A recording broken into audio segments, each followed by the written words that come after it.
ኖ ባክ እንደው አፈርስ በላ።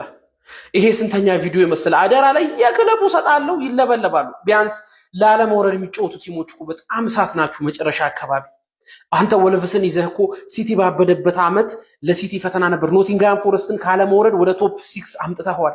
በራስህ ፍቃድ የለቀቅ ኩሩ ነህ። እባክህን ሰላም ስንትን በለን። ዩናይትድ አሰልጣኝ ስለቀየረ መርቅ ነው እንጂ ተስተካክሎ እንዳልሆነ እባክህ አሳየን።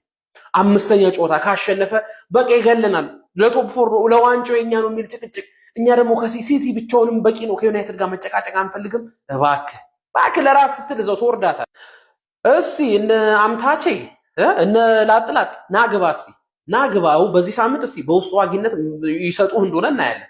የለህም የሳምንት ምርጥ የለህም። ምክንያቱም በሙስና ሲመለምልህ የነበረውን ሰውዬ አባረን ትክክለኛ ላይ 2-0 ቶተንሃምን አሸንፈ እንኳን የለህም።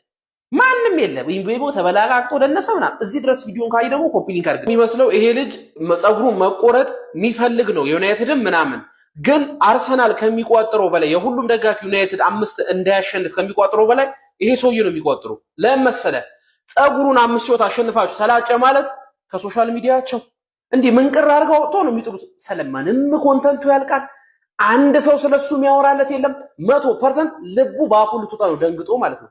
አሁን ፎሎ ያገኘው ዩናይትድ አጀንዳ አድርጎታል ምናምን፣ ግን ከተላጨ ወላይ ድጋሚ ላሳድግ ምናምን ይሄን ብላ ነው የሚሉት። እና በጣም እሱ የሚፈልገው አታስመስሉ። ሱቦዝ ላይን አሁን አተህ እንዴት ነው የምትሆኑ? ተመልከት።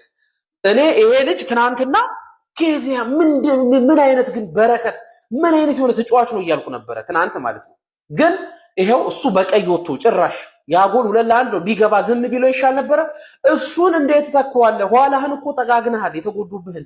ሱቦዝ ላይን ግን አተካውም። 4 ተጫዋች እንዳጣህ ቁጠረው። ትናንት ሜዳ ውስጥ እንዴት ነው እንደብድ የሚጫወተው? ምን ትናንት ሁሉ ጊዜ ያኔ መሰለ ጎል አግብቶልህም አንተ የምትፈልገው በቃ ሁሉንም ጎል እሱ እንዲያገባልህ ነው። ጠገብክ፣ ወጣልህ። ከዚህ በኋላ ያለሱ ታየዋለህ።